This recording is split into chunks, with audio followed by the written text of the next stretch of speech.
Everyone, কেমন আছেন আপনারা? আশা করি সকলেই ভালো আছেন। আজকে আপনাদের সামনে নিয়ে আসলাম একটা নতুন ব্লগ, যেখানে আপনারা দেখাতে যাচ্ছি জেলাভিত্তিক আনসার প্রশিক্ষণের পর যেভাবে আসলে আমাদেরকে ফায়ার শেখানো হয়, আমরা সেইখানে চলে এসেছি। আমরা বর্তমানে ফায়ার শেষ করে ফেলেছি, এখন আমরা এখানে রেস্ট নিচ্ছি। এই যে এরা হচ্ছে আমাদের সাথী, আর ওই যে ওইখানে হইতেছে ফায়ার করাইতেছে। একটু জুম করে দেখাই আপনাদের, যদিও ক্যামেরাটা খুবই একটা ভালো না, তো আপনাদের বেশি দূরে দেখাতে পারবো না। কিছুটা হয়তো দেখতে পারতেছেন। এই যে এইখানে আমরা ফায়ার করতেছি, এই যে এটা হয়েছে মাঠ, আর এই যে এইখানে হয়েছে আমাদের সাথীরা, এরা হয়েছে আমরা ফায়ার শেষ করে ফেলছি আর কি। তো এইখানে আমরা রেস্ট নিতেছি। আর 14 দিনের যে প্রশিক্ষণটা করলাম, এখন মনে হইতেছে যে এটা সফল হয়েছে। 6 রাউন্ড গুলি করার পর বোঝা যাইতেছে যে আসলে আমরা সৈনিক। আর এইটার জন্য এতদিন অপেক্ষায় ছিলাম, কত রাত্রের ঘুম আর দিনের পরিশ্রম সব কিছু মনে হইতেছে যে এই মুহূর্তে সফল হয়েছে।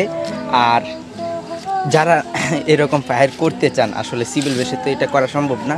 যদি এরকম কারোর স্বপ্ন থাকে যে ফায়ার করব বা সবার সামনে একদম বন্দুক নিয়ে তাক করে ফায়ার করব, কেউ কিছু বলবে না, নির্ভয়ে, এরকম যদি কেউ করতে চান। আর আসলে বিষয়টা হইতেছে গিয়ে এখানে আমাদের ট্রেনিংয়ের বিষয়টা কিন্তু এরকম না।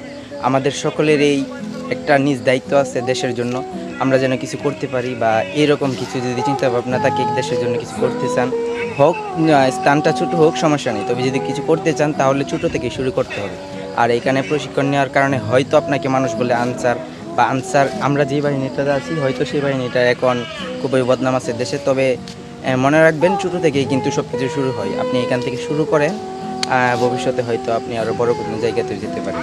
আর আমাদের এই জেলাভিত্তিক যে আনসার এওয়াটা হইতেছে, এখানে জেলা মহোদয় কমান্ডার স্যারও আছে এখানে, এবং সকলে উপস্থিতিতে এখানে আমরা মাত্র ফায়ারিং শেষ করলাম। আর এটা হয়েছে ওই ফায়ারিংয়ের মাঠ।